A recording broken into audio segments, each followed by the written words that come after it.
Bonjour. Alors, dans cette vidéo, je vais corriger la partie des nouvelles formules dans le TD2 trigonométrie. Donc, en première question, on nous demande d'exprimer cos A, cos B en fonction de cos A plus B et cos A moins B.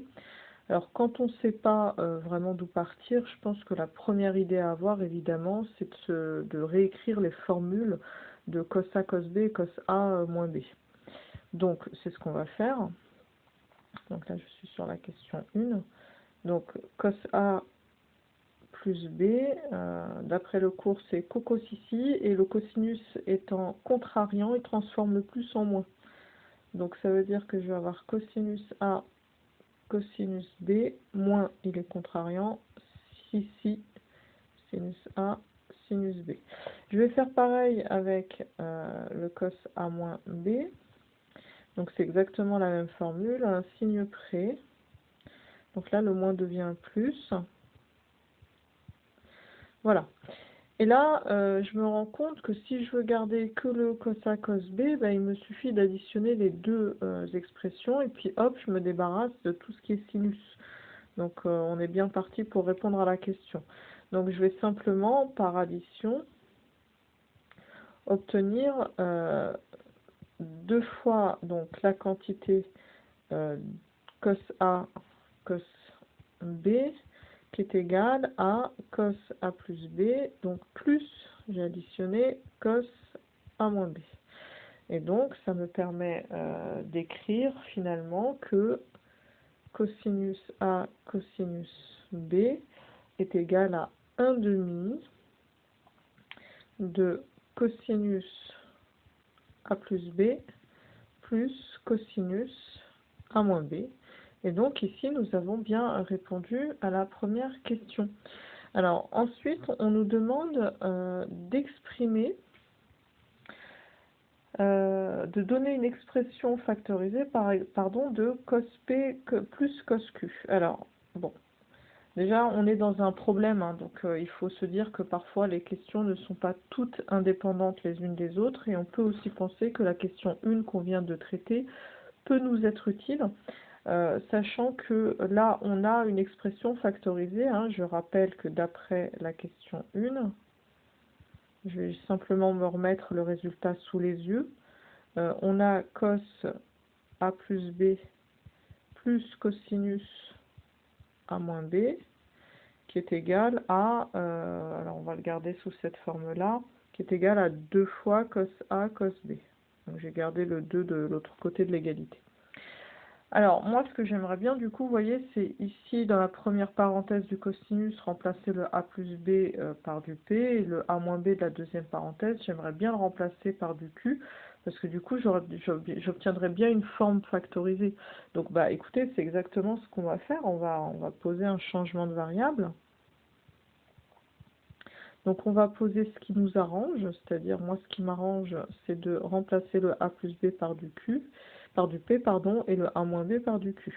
Donc là, vous voyez, je vais maintenant, j'ai besoin ici du A et du B, d'exprimer A et B, pardon, en fonction de P et Q. Donc c'est ce que je vais faire ici. Donc par addition, vous voyez, je vais avoir, en additionnant les deux petites égalités, 2A égale P plus Q, soit A est égal à P plus Q sur 2. Alors pour le B, je vais devoir soustraire. Et donc je vais avoir P moins Q sur 2. Et là, donc, je reprends l'égalité précédente et je remplace tout simplement avec le changement de variable que je viens de poser. Donc ça me donne cosinus P plus cosinus Q qui est égal à 2 fois le cosinus P plus Q sur 2 cosinus P moins Q sur 2. Voilà. Alors ça, il faut savoir que dans certaines filières prépa, c'est des formules qu'ils apprennent par cœur pour vous dire que ça peut être utile. Et d'ailleurs, vous verrez plus tard dans l'année qu'on sera amené à s'en servir à plusieurs reprises. Alors, pour la question 3, finalement, c'est exactement le même travail. C'est le même travail, à savoir à chaque fois quelle formule on va utiliser. Donc là, par exemple, on me dit... bon, bah, il faut que j'exprime cette fois-ci cos P moins cos Q. Alors moi, je vais récupérer mes deux formules que j'ai appelées 1 et 2 hein, tout à l'heure, si vous les avez encore en tête, et je vais, au lieu de les additionner, les soustraire, tout simplement. Hein. Donc du coup, je vais me retrouver avec du cosinus A moins B moins cosinus A plus B. Donc là, c'était du 2 moins 1 que j'ai fait. Parce qu'on me demande cos P moins cos Q. Alors j'aurais dû faire 1 moins 2. C'est pas grave. Donc c'est pas grave, c'est la même chose. Donc je vais obtenir ici... alors, donc d'après la formule, on obtient 2 fois... Cette fois-ci, c'est les sinus qui restent quand on soustrait. Donc 2 fois sinus A, sinus B. Et donc par le même changement de variable, donc par le même changement de variable, j'obtiens que cosinus, alors vous voyez là je l'avais fait dans le mauvais sens, hein, mais c'est pas grave, un signe près je vais récupérer quand même la bonne expression. Donc je vais avoir du sinus P plus Q sur 2 sinus P moins Q sur 2. Voilà. Et donc, bah, si je la veux dans le bon sens, j'ai qu'à multiplier le tout par moins 1. Cosinus P moins cosinus Q est égal à moins 2 fois sinus P plus Q sur 2 sinus P moins Q sur 2. Voilà. Donc là, le travail a été fait et on obtient bien l'expression factorisée de cos P moins cos Q. Alors là, vraiment, on fait exactement le même travail, il n'y a plus aucune difficulté si on a compris la démarche. Alors cette fois-ci, on veut avoir une somme avec des sinus. Donc on va plutôt partir des formules avec les sinus, hein, ce qui paraît assez logique finalement. Donc là c'est du psycho-psycho. Donc j'ai du sinus A, sinus B. Puis le sinus, il est sympathique, c'est pas comme le cosinus, donc il me garde bien mon plus.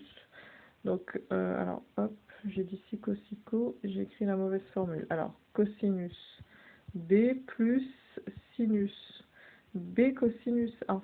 Alors, le sinus A moins B, c'est exactement la même chose à un signe près, comme vous le savez.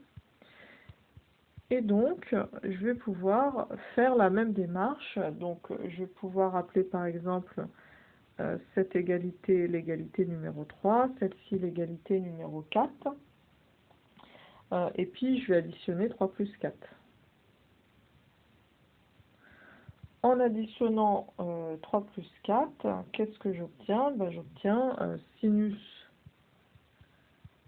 A plus B plus sinus A moins B, qui est égal à 2 fois sinus A cosinus B. À nouveau, j'applique le même changement de variable. Donc, par le même changement de variable, ce sera toujours le même. Hein. Donc, j'obtiens sinus P plus sinus Q, qui est égal à 2 fois sinus P plus Q sur 2, cosinus P plus Q sur 2. Et nous voilà avec la troisième expression. La suivante, elle va s'obtenir simplement par soustraction. Donc on va se faire 3 moins 4 cette fois-ci. Allez hop, c'est parti. Donc je soustrais 3 moins 4. Ce qui me permet d'obtenir donc sinus A plus B moins sinus A moins B, qui est égal à 2 fois sinus B cosinus A. Le même changement de variable me donne alors sinus P moins sinus Q, qui est égal à 2 fois sinus B cosinus Alors, pardon, j'ai oublié d'appliquer mon changement de variable.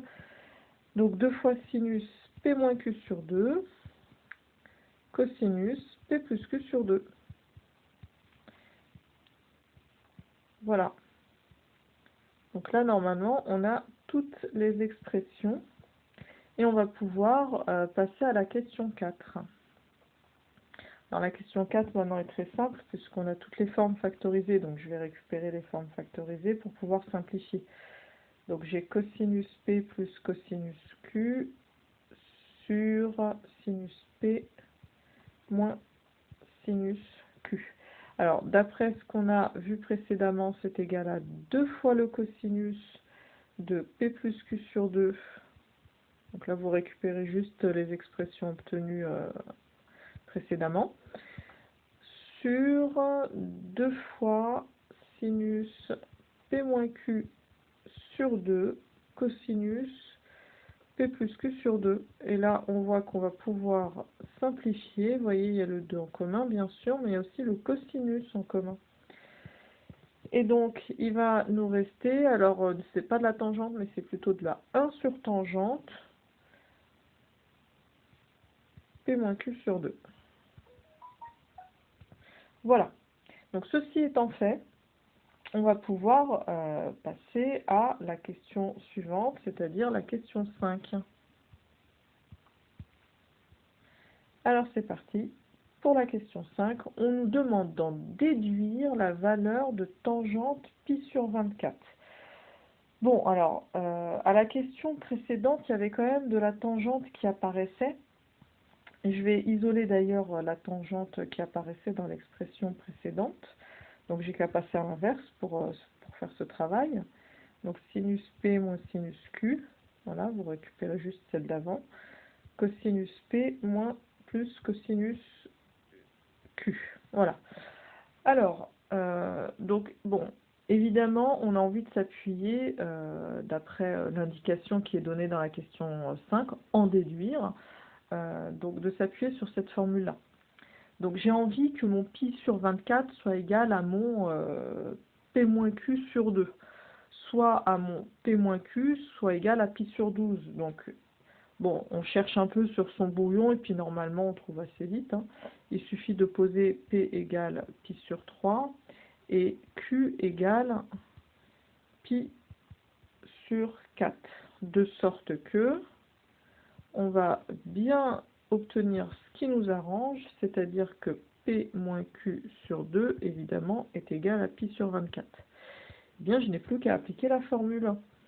Donc, j'ai la tangente de pi sur 24 qui est égale à sinus pi sur 3, alors chouette évidemment, c'est des angles remarquables qui apparaissent, moins sinus pi sur 4 sur cosinus pi sur 3 plus cosinus pi sur 4.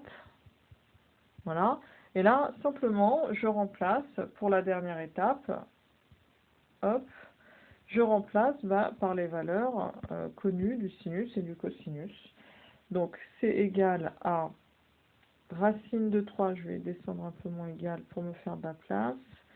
C'est égal à racine de 3 sur 2 moins racine de 2 sur 2 sur 1 demi plus racine de 2 sur 2. Alors, il va, évidemment, tous les deux vont se simplifier. Hein. Donc, il va nous rester, donc là, c'était du tangente de pi sur 24. Hein. Il va nous rester racine de 3 moins racine de 2 sur 1 plus racine de 2. Et donc, voilà notre expression finale. Et avec cette question-là, on conclut donc l'exercice des nouvelles formules du TD2 trigonométrie.